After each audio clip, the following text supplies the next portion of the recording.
SmackDown. Let's talk about it. I started the show with recapping Daniel Bryan, so let's not dwell on the past, shall we? We started off with a bit of tag team action. Bobby Roode and Randy Orton teaming together to take on Jinder Mahal and whichever one of the Singh brothers it was. But poor old Singh came out all battered and injured. So we were treated to the partnership of Jinder Mahal and Rusev. And I must admit, being a bit sceptic, I assumed this was because Rusev was there to take the fall. I was wrong. But in all honesty, it was a long match. Like, it was about 20 minutes, but it was long, but it didn't drag on long. I enjoyed it, to be honest with you. I really did. And you know what? I'm just going to call it. Fucking Rusev has won. And Rusev has possibly got a match at WrestleMania. I am extremely happy about this. This SmackDown has done a great job of building up to WrestleMania for me.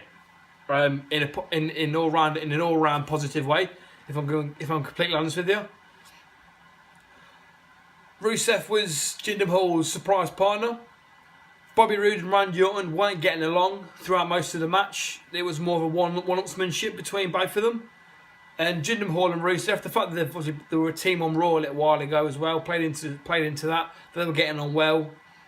And in the end, Roode and Orton had a miscommunication / falling out.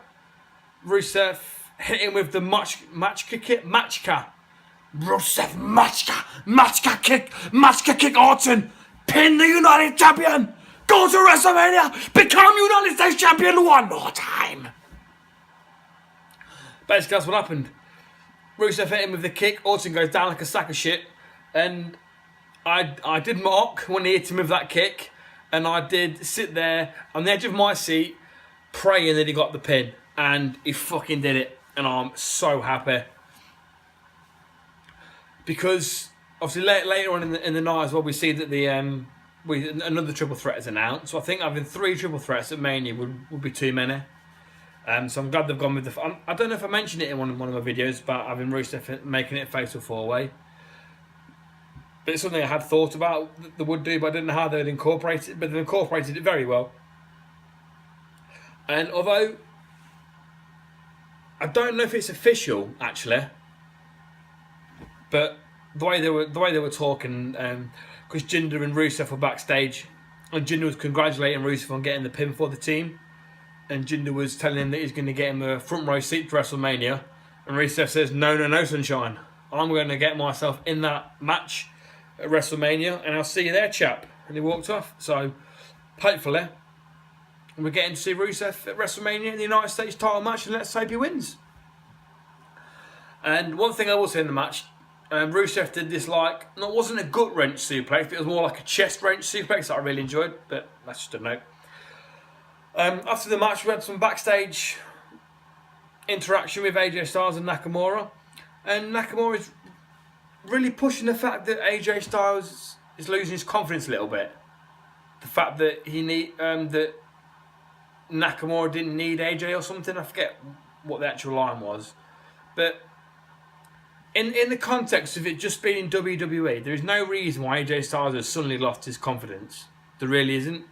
But if they play into the fact that I keep saying, if they somehow mention that last time these two faced off in a big match scenario, if you like, that Nakamura won. So it would make sense why AJ Styles is feeling a little bit nervous. He's losing a little bit of confidence because last time he was in this situation, he lost. He lost the title. So, but anyway, that was a few minute segment. So moving on to Becky and Ruby. Becky Lynch got the pin. I got the submission. Sorry, I got the win with the armbar or disarmer, whatever it's called. And good match. I enjoyed it. To be fair, it wasn't exceptional, but it was a good SmackDown match. You know, it wasn't fantastic. It was just a good match. And Becky Lynch got the pin, and she ended the match by chucking Logan and Liv over the top rope because they tried to beat down on her after the match. Just building up to the women's battle royal, at Mania. So yeah, good match. Fine with it. But the only thing about this week's SmackDown was there was no Charlotte or Oscar. Oscar? Who the fuck's Oscar? Oscar even. I'm not sure who Oscar is. Maybe she'll debut after Mania. Who knows? But neither of those three people were on SmackDown this week for some reason. I'm not really sure why. But they had a promo package, so they were still mentioned, so it wasn't completely brushed over. But like, Oscar was on Raw last week. Oh, sorry, on SmackDown. Fuck me, I'm trying to get started again. Oscar was on Raw. Did I say it right first time? Oh, fuck me, never mind. Oscar was on Raw on Monday in a squash match. I don't really understand why. But anyway. We get to see Daniel Bryan deliver another one of his heartfelt, emotional promos. And he basically confirmed or announced the match at WrestleMania, which I think we all assumed was going to be after Bryan's return. Kevin Owens and Sami Zayn will take on Daniel Bryan and Shane McMahon at WrestleMania in a tag team match, with the stipulation being if KO and Sami win, they get their jobs on SmackDown back, so they'll be re-employed. However, if Bryan and Shane win, Sami and KO will be gone from SmackDown. So whether they didn't specify if they'd be gone from the entire company, I don't think. So Raw, silent, but you never know which way it could go. You never know which way it could go. But yeah, it was just another good Daniel Bryan promo. He really put them over as well. Telling them, he explained that he's given them so many chances because he thinks these two are two of the best performers of this generation, and that they've grown together, they've learnt together, they've travelled together, they've wrestled together, they've fought together, and struggled and everything together, and they've been through a lot, and that's why he's getting all these chances. But like I say, it's getting hard for them now to warrant these chances that are still being given. But great promo. The only bit of news I'll mention is that I've not read about this, but I heard that I heard from my reliable source that Shane's in hospital. I'm not sure. Something about, I think something similar to what Roman Reigns had a few months ago, I think. But Daniel Bryan seemed confident on SmackDown that he's going to make it. Obviously on SmackDown they mentioned he's in hospital because of his injuries from Sami Zayn and Kevin Owens, but he's in some severe medical problem or whatever's going on with him. I'm not really sure. But that's the match that's set. That's what I'm looking forward to. So yeah, and another good build up to WrestleMania. Another great promo for Daniel Bryan. We then get the New Day take on the Bludgeon Brothers, and the Bludgeon Brothers getting another win because they were picking apart. I mean, Xavier Woods was the one with Big E who were in the match. Obviously, Woods is all taped up because his fucking body's falling apart because Bludgeon Woods has tried to break his spine on the steel steps at the pay-per-view. And basically, the Bludgeon Brothers beat the snot out of them. Got another win, obviously picking the bones of the injured New Day. And the Usos, after the match, there's obviously a beat down by the Bludgeon Brothers kicking the snot out of New Day. The Usos get down for a save, and the Bludgeon Brothers still stood tall, really. Like the New Day and the Usos, when the Usos came to save the New Day, and the Usos were arguing with each other for some reason. But I don't know, but whatever. This has basically led to it being announced that it's going to be a triple threat for the titles at Mania, which is, well, I'm fine with. I'm happy with that. And like I said before, initially I thought that the best option to go with would be New Day and the Usos having like one final match at Mania. But the way the Bludgeon Brothers have inserted themselves with such dominance and that beatdown at Fastlane really got me excited for them. So I'm happy to see it. I'm happy to see it. I really am. And the meat and potatoes of this show. Oh, hold on. One that I forgot about. Dolph beat Tyler Breeze in what was easily the biggest down, if you like, of the show. Probably the only one, really. There's nothing else I didn't like. It was just Dolph Dolph and Breeze it was just nothing. It really was. The only note I've written down is literally Dolph beat Breeze, and then that emoji, like that rolling eye emoji. I've drew that. That's my note for this match. So I'll move on. The main event was Nakamura taking on Shelton Benjamin, which, in all honesty, is kind of a dream match for me anyway within itself. Obviously, the stature of these two guys and the current positioning, they're not going to give them 15-20 minutes to put on a classic. But Shelton Benjamin is by far one of my favourite wrestlers of all time, and so Nakamura is fucking fantastic. So, but still, even though it wasn't the 5-star or whatever that it possibly could have been, it was still a good, enjoyable match. Earlier on in the night, Nakamura asked AJ to be at ringside because Shelton would have Gable, and Nakamura wanted someone there just to back him up. And AJ agreed because to his purpose being he wants to maintain the integrity of this dream match. But good match. Nakamura won. After the match, during the match as well, Gable did try and interfere, but all he did was step on the apron, and AJ Styles just pulled him off. Pulled him off the apron, should I say? And that was all AJ Styles got involved with. So nothing really. Nakamura got the win. Nakamura and AJ in the ring afterwards, and they had an absolutely fucking fantastic promo. Last week, like I said, the WWE title really took a back seat to the Daniel Bryan show last week, which I'm not bothered about because of the importance of the news that we had last week, and the fact they really made up for it this week. Nakamura and AJ. What did Nakamura say? I'll say what Nakamura said. He said that the only reason he wants AJ Styles out there is so that AJ Styles can witness how Nakamura's going to beat him at WrestleMania. AJ Styles wasn't happy about this.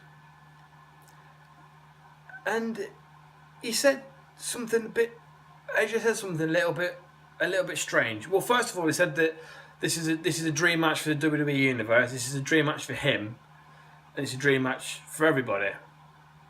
And he says it's a dream match for him because it's going to end differently. It's going to end with AJ Styles beating Nakamura at WrestleMania.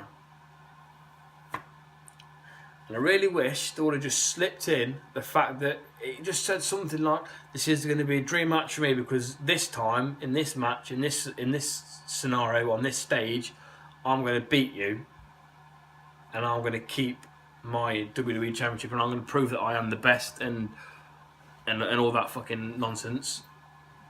But just, if they... I'm not going to mention this... I've already mentioned this like 3 times or something. And they're not listening to me, so I'm just fucking talking... Well, I am talking to myself, but... Just mention, just in passing or something, as subtle as you fucking like, that they've done it before on a big stage and Nakamura's beat him. It would explain why Nakamura's accusing AJ of having no confidence. I mean, in this promo, AJ says that AJ Styles is the best, but out of the two of them, Nakamura's considered the best.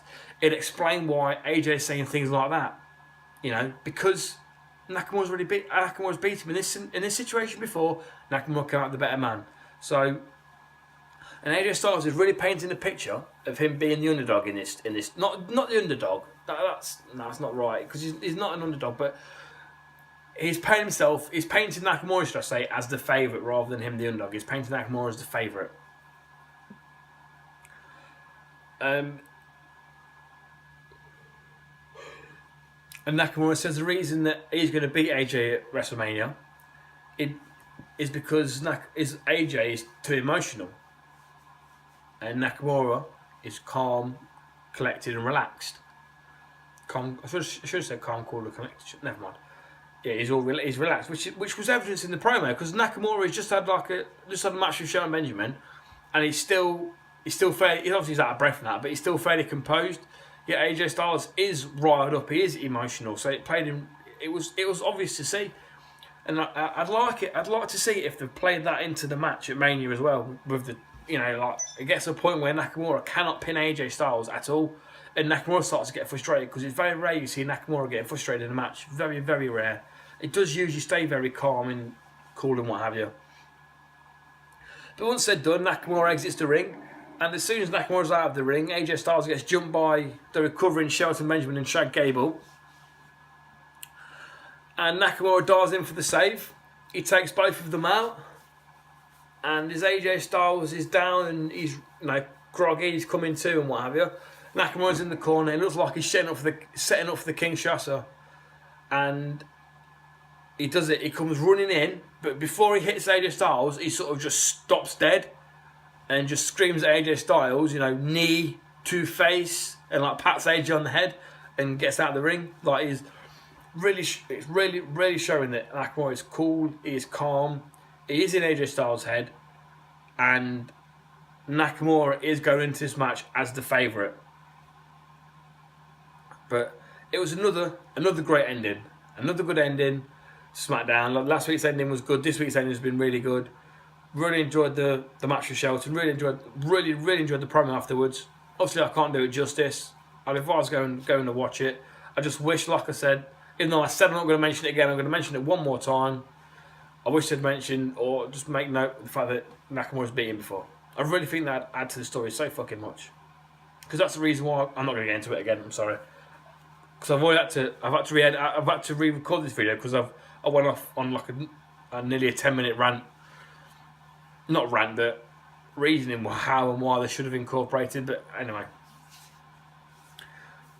yeah, good show. And again, it shows how important a good ending to a show is. This promo with the Invasion Nakamura was really good, and on Monday Night Raw, we had the fucking snooze fest of Kane versus John Cena. It was. That's a separate video of its own, but I can't deal with that kind of that super scene when it's over exaggerating everything.